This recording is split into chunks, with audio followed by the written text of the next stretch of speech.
अस्सलाम वालेकुम guys, it's me Hasan अहिरज़ादा। और आज मैं थोड़ी सी पाकिस्तान में जो ब्रेन ड्रेन हो रहा है काफ़ी पीक के लेवल पे, थोड़ी सी उसके ऊपर भी डिस्कशन करते हैं और थोड़ी सी ना ट्रांसजेंडर्स के बारे में भी करते हैं। और असल में ना ये दोनों टॉपिक्स को रिलेट कर रहे हैं एक पर्सन की वजह से। मैं उस पर्सन का नाम भी आपको बताता हूँ किसकी वजह से मैं इन दोनों टॉपिक्स को कोरिलेट करने वाला हूँ। रिसेंटली एक हमारी मीडिया की जीनत बनी है ये खबर, और बहुत बहुत मेहरबानी है इस मीडिया की जिसने ये खबर इस बार चलाई है कि पाकिस्तान में ब्रेन ड्रेन किस लेवल पे पहुंच चुका है। तो आई होप कि आप सबने इस खबर सुन ली होगी कि अप्रोक्सीमेटली 8 लाख लोगों ने इस साल पाकिस्तान से रवानगी इख्तियार की है फॉरेन कंट्रीज़ के लिए, जॉब के सिलसिले में या स्टडी के सिलसिले में। बहाना तो कोई भी चल सकता है, लेकिन 100% कि वो पाकिस्तान से जान छुड़ाना चाहते थे। इसी के ऊपर आपको एक और फैक्ट बता दूं कि तकरीबन 82% पाकिस्तानी यूथ वो इस मौके की तलाश में बैठी है कि कभी भी हमें मौका मिले और हम पाकिस्तान को छोड़ दें। 82% पाकिस्तानी यूथ ये चाहते हैं कि हम पाकिस्तान छोड़ दें। उसकी रीज़न क्या है? सबको पता है, अनएम्प्लॉयमेंट। पाकिस्तान में एम्प्लॉयमेंट नहीं है। अब इन 8 लाख का जो फिगर था, इनमें भी मोर देन 3 लाख वो लोग हैं जिनके पास मास्टर्स या इससे अबव की डिग्रीज है, और मोर देन 3 लाख ऐसे लोग हैं जिनके पास एक अच्छी स्किल्स हैं। अब वो अच्छी स्किल्स वाले लोग, वो अच्छी डिग्रीज वाले लोग, हम उनको खो रहे हैं क्योंकि हमारे पास एम्प्लॉयमेंट नहीं है। हम उनको एम्प्लॉयमेंट दे नहीं सकते क्योंकि शायद हम करप्शन में बहुत ज़्यादा बिजी हैं, या शायद हम करप्शन इस लेवल पे कर रहे हैं कि उनके लिए कुछ बचा नहीं है, या शायद जो बच गया हम उसको भी करप्शन के थ्रू अपने पास ही लेना चाहते हैं और उनको कुछ देना ना पड़े। यहाँ पे हमसे मुराद हमारी गवर्नमेंट है। ट्रांसजेंडर्स पे आते हैं और इन दोनों बातों को कोरिलेट करते हैं। तो असल में मैं एक शो देख रहा था, हमारे बहुत ही फेमस होस्ट हैं, काफ़ी खबरों की जीनत में भी रहते हैं, उनको शौक भी बहुत है खबरों के सामने ना हेडलाइंस में रहने का। तो वो कोई ना कोई ऐसी कंट्रोवर्शियल बात, कोई ना कोई ऐसी चवल मार देते हैं कि वो, और फनी शो होता है मोस्टली, लेकिन उस फनी शो में, उस कॉमेडी में ये कोशिश करते हैं कि मैं दुनिया को ये बता सकूं कि शायद दुनिया जहान का नॉलेज मेरे पास है। मैं किसी को ना क्रिटिसाइज़ करने के लिए ये वीडियो नहीं बना रहा, लेकिन मुझे इस बंदे की ये बात हद से ज़्यादा बुरी लगी है। अब आप मेरे इस पॉइंट ऑफ व्यू को एक्सेप्ट करते हैं या नहीं, इट्स डिपेंड अपॉन यू, लेकिन मुझे ये बात बुरी लगी है। तो भाई साहब कह रहे थे, उन्होंने कुछ हमारे फेमस कॉमेडियंस हैं उनको बिठाया हुआ था अपने साथ ही, और ट्रांसजेंडर बना के फीमेल हसन इकबाल साहब उनको कह रहे थे कि इस मुआशरे के सबसे बेगैरत लोग हैं आप। तो मुझे बड़ा अजीब लगा कि ऐसा क्यों कह रहे हैं। देन नेक्स्ट वर्ड उसके ये थे कि आप लोग बजाय इसके कि शादियों में जाके इस तरह नाचें और इस तरह की ड्रेसिंग करके रोड पे खड़े होकर मांगें, आप पढ़ते क्यों नहीं हैं? आप पढ़ लिख के कोई अच्छी जॉब क्यों नहीं करते?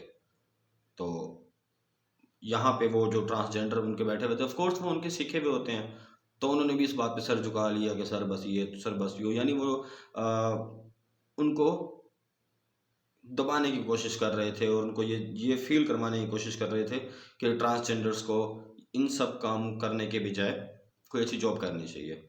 अब इससे पहले मैं आपको वो फिगर बता चुका हूँ कि 8 लाख मर्द, औरतें, ट्रांसजेंडर की बात नहीं कर रहा यहाँ पे मैं, मर्द और औरतें जिन्होंने मास्टर्स की डिग्री ली हुई है, पाकिस्तान के हाईली क्वालिफाइड बच्चे पाकिस्तान को इस साल छोड़ के जा चुके हैं। और ये फिगर 2019 में इससे भी ज़्यादा थे।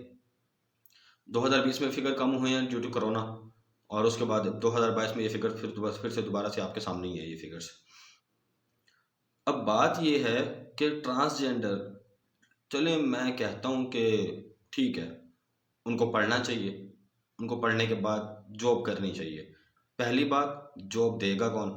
दूसरी बात, जॉब मिलने के बाद उनको प्रोटेक्शन कौन देगा?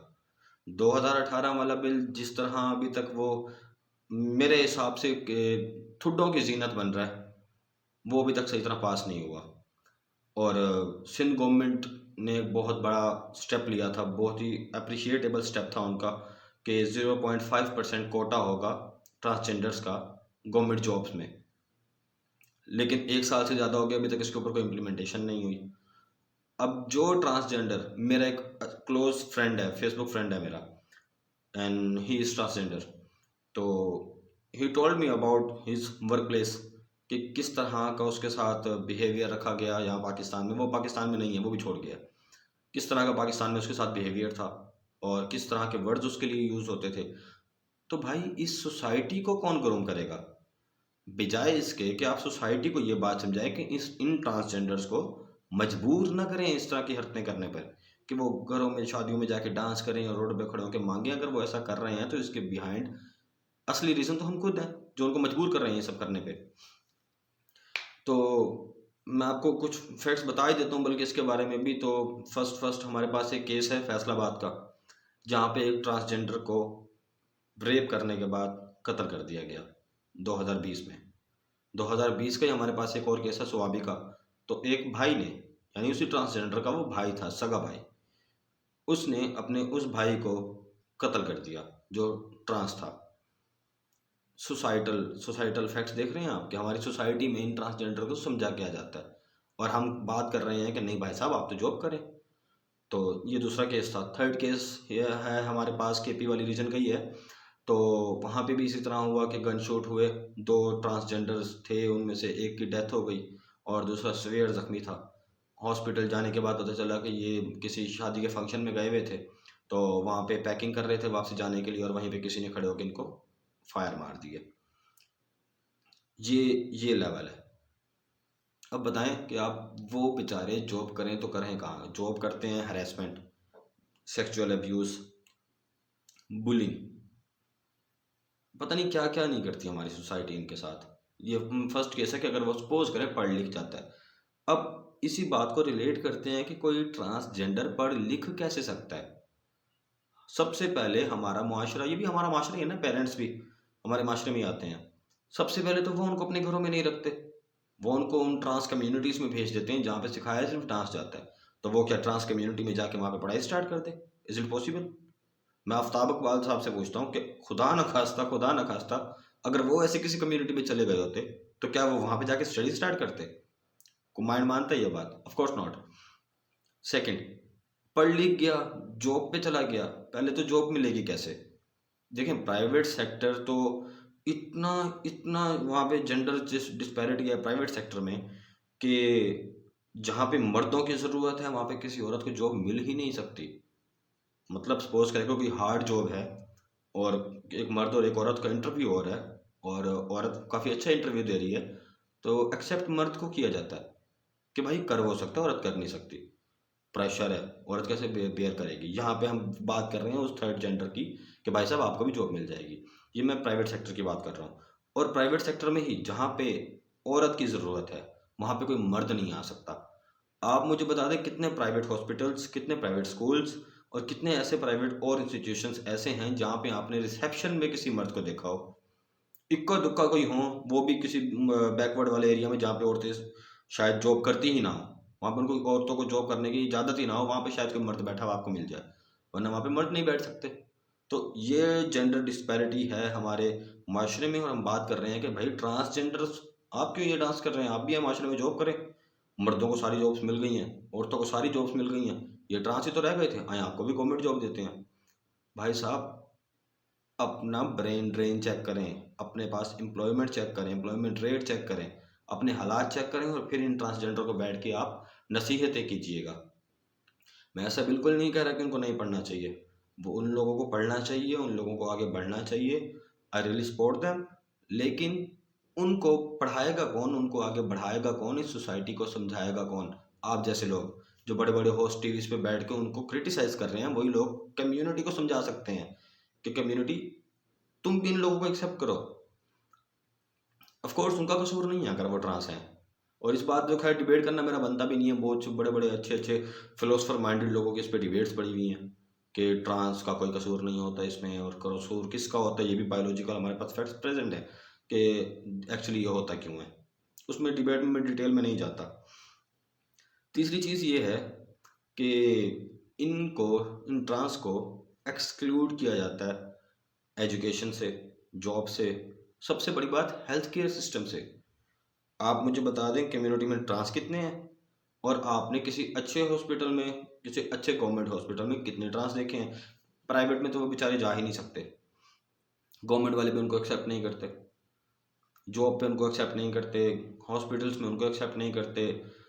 एजुकेशन में हम उनको एक्सेप्ट नहीं करते, अपने घरों में हम उनको एक्सेप्ट नहीं करते। हमारे घर में खुदा ना खास्ता अगर ऐसा कुछ हो जाता, ऑफ कोर्स मैं अपने घर की बात करूँ तो मैं भी यही करता, क्योंकि मैं ऐसी कम्युनिटी का हिस्सा हूँ। तो भाई फर्स्ट ऑफ ऑल आप कम्युनिटी को समझाएं। कम्युनिटी इतनी स्ट्रांग हो मेंटली, वो इनको कम से कम एक्सेप्ट करना सीखे। जिस दिन कम्युनिटी इनको एक्सेप्ट कर लिया और इनको समझ लिया कि इनके भी इक्वल राइट्स हैं, उस दिन ये लोग ये सारे काम करना छोड़ देंगे।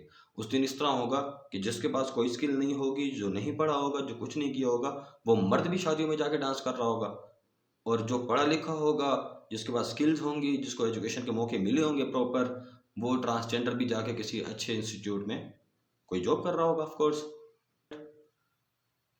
मैं आपको एक और बात बताता हूँ, इस बात को यहाँ पे ख़त्म नहीं करते। रिसेंटली मैं देख रहा हूँ पीपीएससी एफपीएससी जितनी भी जॉब्स आ रही हैं, वहाँ पे ना लिखा हुआ होता है 1 seat for women quota, 1 seat for minority. आगे लिखी हुई होती है ओपन मेरिट्स। ओपन मेरिट पे होती हैं 10 सीट, 12 सीट्स, वट एवर जो भी हैं सीट्स के हम उसमें नहीं जाते। यानी वुमेन को भी कोटा मिल रहा है, माइनॉरिटीज़ को भी कोटा मिल रहा है। और ट्रांस का नाम कहाँ पे है? ट्रांस का नाम वहाँ पे लिखा हुआ होता है, यहाँ पे लिखा हुआ होता है कि इन 12 सीट जो ओपन मेरिट में है, यहाँ पे गर्ल्स भी अप्लाई कर सकती हैं, बॉयज़ भी कर सकते हैं, ट्रांस भी कर सकते हैं। अब मुझे आप ये बता दें कि लड़का, लड़की और एक ट्रांसजेंडर, सपोज करिए अगर मेरिट पे पेपर चेक हो जाते हैं और सब कुछ मेरिट पे हो जाता है और इंटरव्यू तक सारा काम मेरिट पे हो गया, ये तीनों अगर इंटरव्यू देने जाएंगे तो हमारे इंटरव्यू ही क्या करेंगे? आपको लगता है कि वो किसी ट्रांस को सिलेक्ट कर लेंगे? 100% नहीं करेंगे। उसकी रीज़न बिहाइंड यही है। देखिए, सपोज करें एक सीएसपी एक ट्रांस बन जाता है। अब उसने एक ऐसी कम्युनिटी में एज अ सीएसपी जॉब करनी है जो कम्युनिटी उसको इंसान ही नहीं मानती। मतलब एक ट्रांस अगर आपके पास आता है और आपको आके कहता है कि शॉप बंद कर दो, आपने इलीगल शॉप खोली हुई है या आपने रोड पे ऊपर शॉप खोल ली है, तो पहले तो वो पूरी मार्केट वाले उस पर हंसेंगे। उसके बाद कहेंगे चल बेटा तू जा। फिर आएगी पुलिस, पुलिस उठा के वो एक आगे का प्रोसीजर है, मौके पे उस ट्रांस के साथ क्या हुआ। बात ये है, फर्स्ट ऑफ ऑल कम्युनिटी को समझाएं, इस सोसाइटी को समझाएं, इस सोसाइटी को पता होना चाहिए ट्रांस के राइट्स। हमें वो बिल जो हमने ट्रांस के लिए बनाया था, हमें उस बिल को इस तरीके से ही डिज़ाइन करना चाहिए था कि हमारी सोसाइटी उसके ऊपर क्वेश्चन ना करे।